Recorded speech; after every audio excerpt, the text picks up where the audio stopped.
بسم الله الرحمن الرحيم. ياسين والقرآن الحكيم إنك لمن المرسلين على صراط مستقيم تنزيل العزيز الرحيم لتنذر قوما ما أنذر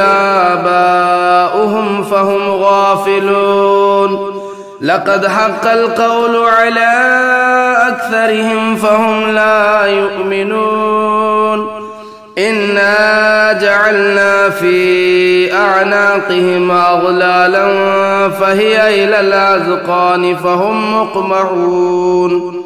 وجعلنا من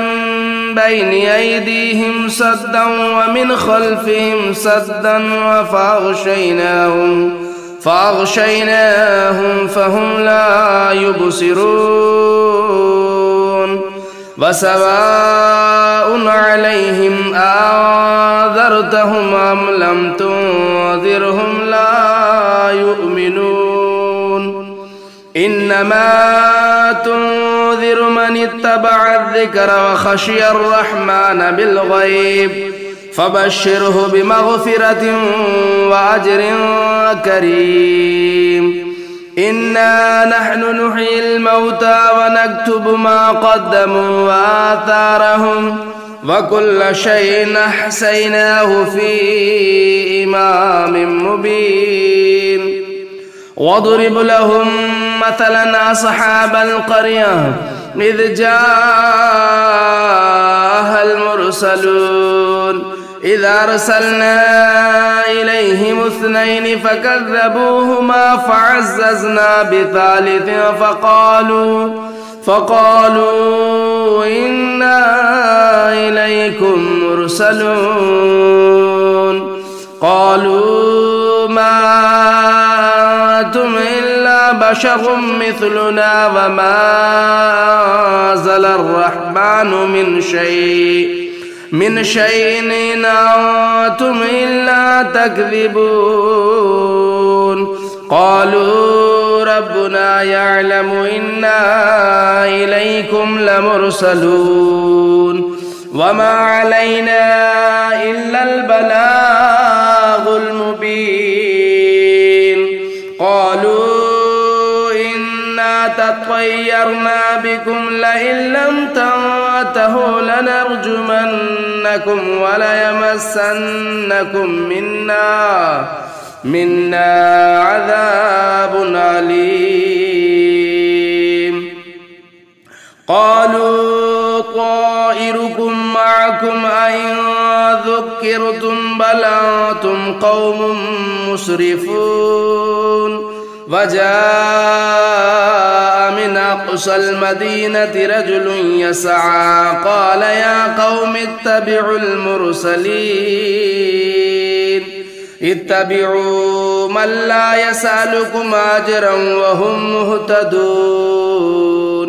وما لي لا أعبد الذي فطرني وإليه ترجعون أتخذ من دونه آلهة إن يردني الرحمن بضر لا تغني عني شفاعتهم شيئا ولا ينقذون إني إذا لفي ضلال مبين إني آمنت بربكم فاسمعون قيل ادخل الجنة قال يا ليت قومي يعلمون بما غفر لي ربي وجعلني من المكرمين وما أرسلنا على قومه من بعده من جند من السماء وما كنا منزلين إن كانت إلا صيحة واحدة فإذا هم خامدون يا حسرة على العباد ما يأتيهم من رسول إلا كانوا به يستهزئون ألم يروا كم أهلكنا قبلهم من القرون أنهم إليهم لا يرجعون وإن كل لما جميع لدينا محضرون وآية لهم الأرض الميتة أحييناها وأخرجنا منها حبا فمنه يأكلون وجعلنا فيها جنات من نخيل وأعناب وفجرنا فيها من العيون ليأكلوا من ثمره وما عملته أيديهم أفلا يشكرون سبحان الذي خلق الأزواج كلها مما تنبت الأرض ومن أنفسهم ومما لا يعلمون وآية لهم الليل نسلخ منه النهار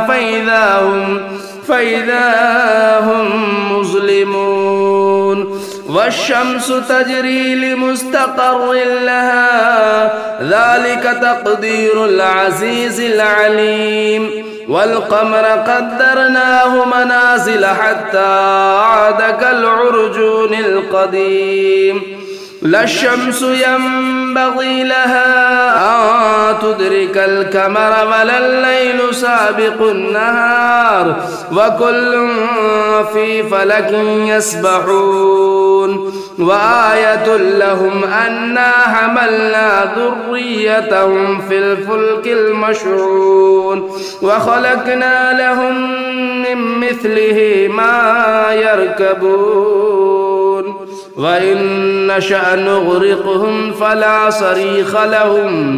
فلا صريخ لهم ولا هم ينقذون إلا رحمة منا ومتاعا إلى حين وإذا قيل لهم اتقوا ما بين أيديكم وما خلفكم لعلكم ترحمون وما تأتيهم من آية من آيات ربهم إلا كانوا عنها معرضين وإذا قيل لهم أنفقوا مما رزقكم الله قال الذين كفروا للذين آمنوا أنطعم من لو يشاء الله أطعمه إن أنتم إلا في ضلال مبين ويقولون متى هذا الوعد إن كنتم صادقين ما ينظرون إلا صيحة واحدة تأخذهم وهم يخصمون فلا يستطيعون توصية ولا إلى أهلهم يرجعون ونفخ في الصور فإذا هم من الأجداث إلى ربهم ينسلون قالوا يا ويلنا من بعثنا من مرقدنا هذا ما وعد الرحمن وصدق المرسلون إن كانت إلا صيحة واحدة فإذا هم جميع لدينا محضرون فاليوم لا تظلم نفس شيئا ولا تجزون إلا ما كنتم تعملون إن أصحاب الجنة اليوم في شغل فاكهون هم وأزواجهم في ظلال على الأرائك متكئون لهم فيها فاكهة ولهم ما يدعون سلام قولا من رب رحيم وامتازوا اليوم أيها المجرمون ألم أعهد إليكم يا بني آدم ألا تعبدوا الشيطان إنه لكم عدو مبين وأن اعبدوني هذا صراط مستقيم ولقد أضل منكم جبلا كثيرا أفلم تكونوا تعقلون هذه جهنم التي كنتم توعدون اصلوها اليوم بما كنتم تكفرون اليوم نختم على أفواههم وتكلمنا أيديهم وتشهد أرجلهم بما كانوا يكسبون ولو نشاء لطمسنا على أعينهم فاستبقوا الصراط فأنا يبصرون ولو نشاء لمسخناهم على مكانتهم فما استطاعوا مضيا ولا يرجعون ومن نعمره ننكسه في الخلق أفلا يعقلون وما علمناه الشعر وما ينبغي له إن هو إلا ذكر وقرآن مبين لينذر من كان حيا ويحق القول على الكافرين أولم يروا أنا خلقنا لهم مما عملت أيدينا أنعاما فهم لها مالكون وذللناها لهم فمنها ركوبهم ومنها يأكلون ولهم فيها منافع ومشارب أفلا يشكرون واتخذوا من دون الله آلهة لعلهم ينصرون لا يستطيعون نصرهم وهم لهم جند محضرون فلا يحزنك قولهم إنا نعلم ما يسرون وما يعلنون أولم ير الإنسان أنا خلقناه من نطفة فإذا هو خصيم مبين وضرب لنا مثلا ونسي خلقه قال من يحيي العظام وهي رميم قل يحييها الذي أنشأها أول مرة وهو بكل خلق عليم الذي جعل لكم من الشجر الأخضر نارا فإذا أنتم منه توقدون أوليس الذي خلق السماوات والأرض بقادر على أن يخلق مثلهم بلى وهو الخلاق العليم إنما أمره إذا أراد شيئا أن يقول له كن فيكون فسبحان الذي بيده ملكوت كل شيء وإليه ترجعون بسم الله الرحمن الرحيم الرحمن علم القرآن خلق الإنسان علمه البيان الشمس والقمر بحسبان والنجم والشجر يسجدان والسماء رفعها ووضع الميزان ألا تطغوا في الميزان وأقيموا الوزن بالقسط ولا تخسروا الميزان والأرض وضعها للأنام فيها فاكهة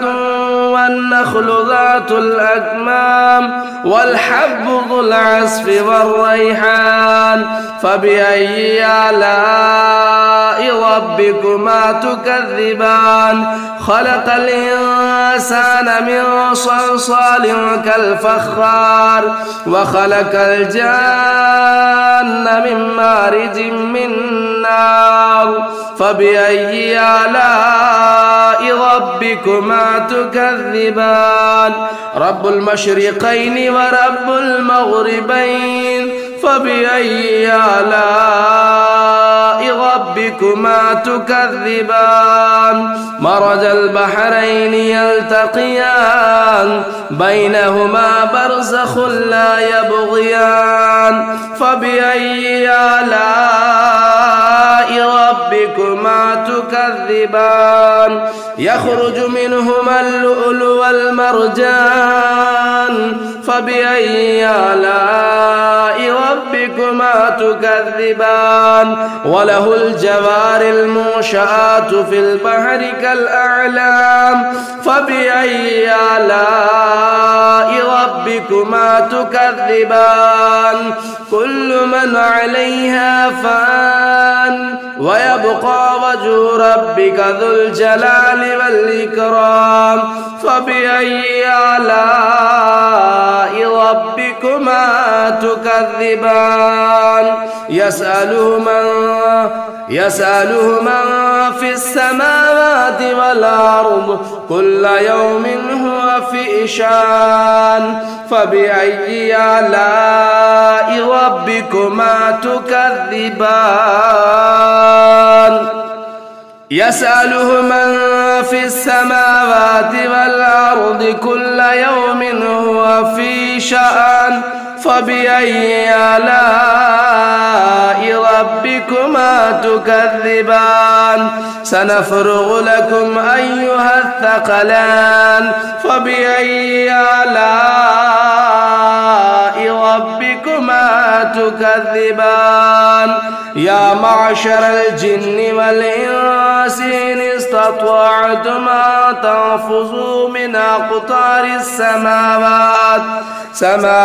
والأرض فانفذوا لا تنفذون إلا بسلطان فبأي آلاء ربكما تكذبان يرسل عليكم شواظ من نار ونحاس فلا تنتصران فبأي آلاء ربكما تكذبان فإذا انشقت السماء فكانت وردة كالدهان فبأي آلاء ربكما تكذبان فيومئذ لا يسأل عن ذنبه إنس ولا جان فبأي آلاء ربكما تكذبان يعرف المجرمون بسيماهم فيؤخذوا بالنواصي والأقدام فبأي آلاء ربكما تكذبان هذه جهنم التي يكذب بها المجرمون يطوفون بينها وبين حميم آن فبأي آلاء ربكما تكذبان ولمن خاف مقام ربه جنتان فبأي آلاء ربكما تكذبان فيهما عينان تجريان فبأي آلاء ربكما تكذبان فيهما من كل فاكهة زوجان فبأي آلاء ربكما تكذبان متكئين على فرش بطائنها من استبرق وجنى الجنتين دان فبأي آلاء ربكما تكذبان فيهن قاصرات الطرف لم يطمثهن إنس قبلهم ولا جان فبأي آلاء ربكما تكذبان كأنهن الياقوت والمرجان فبأي آلاء ربكما تكذبان هل جزاء الإحسان إلا الإحسان فبأي آلاء ربكما تكذبان مدهامتان فبأي آلاء ربكما تكذبان فيهما عينان نضاختان فبأي آلاء ربكما تكذبان فيهما فاكهة والنخل والرمان فبأي آلاء ربكما تكذبان فيهن خيرات حسان فبأي آلاء ربكما تكذبان حور مقصورات في الخيام فبأي آلاء ربكما تكذبان لم يطمثهن إنس قبلهم ولا جان فبأي آلاء ربكما تكذبان متكئين على رفرف خضر وعبقري حسان فبأي آلاء ربكما تكذبان تبارك اسم ربك ذو الجلال والإكرام تبارك اسم ربك ذي الجلال والإكرام بسم الله الرحمن الرحيم تبارك الذي بيده الملك وهو على كل شيء قدير الذي خلق الموت والحياة ليبلوكم أيكم أحسن عملا وهو العزيز الغفور الذي خلق 7 سماوات طباقا ما ترى في خلق الرحمن من تفاؤل فارجع البصر هل ترى من فتور ثم ارجع البصر كرتين ينقلب إليك البصر خاسئا وهو حسير ولقد زينا السماء الدنيا بمصابيح وجعلناها رجوما للشياطين وأعتدنا لهم عذاب السعير وللذين كفروا بربهم عذاب جهنم وبئس المصير إذا ألقوا فيها سمعوا لها شهيقا وهي تفور تكاد تميز من الغيظ كلما ألقي فيها فوج سألهم خزنتها ألم يأتكم نذير قالوا بلى قد جاءنا نذير فكذبنا وقلنا ما نزل الله من شيء إن أنتم إلا في ضلال كبير وقالوا لو كنا نسمع أو نعقل ما كنا في أصحاب السعير فاعترفوا بذنبهم فسحقا لأصحاب السعير إن الذين يخشون ربهم بالغيب لهم مغفرة وأجر كبير وأسروا قولكم أو اجهروا به إنه عليم بذات الصدور ألا يعلم من خلق وهو اللطيف الخبير هو الذي جعل لكم الأرض ذلولا فامشوا في مناكبها وكلوا من رزقه وإليه وإليه النشور أأمنتم من في السماء أن يخسف بكم الأرض فإذا هي تمور أم أمنتم من في السماء أن يرسل عليكم حاسبا فستعلمون كيف نذير ولقد كذب الذين من قبلهم فكيف كان نكير أولم يروا إلى الطير فوقهم صافات ويقبضن ما يمسكهن إلا الرحمن إنه بكل شيء بصير أمن هذا الذي هو جند لكم ينصركم من دون الرحمن إن الكافرون إلا في غرور أمن هذا الذي يرزقكم إن أمسك رزقه بل لجوا في عتو ونفور أفمن يمشي مكبا على وجهه أهدى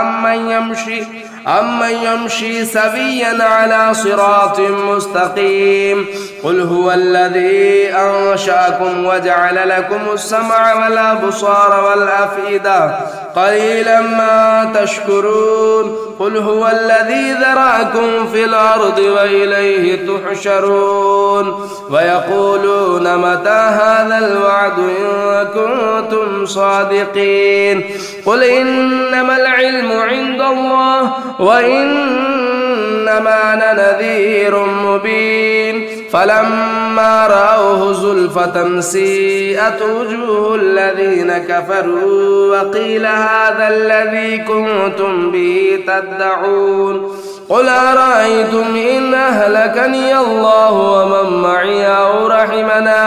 أو رحمنا فمن يجير الكافرين من عذاب أليم قل هو الرحمن آمنا به وعليه توكلنا فستعلمون من هو في ضلال مبين قل أرأيتم إن أصبح ماؤكم غورا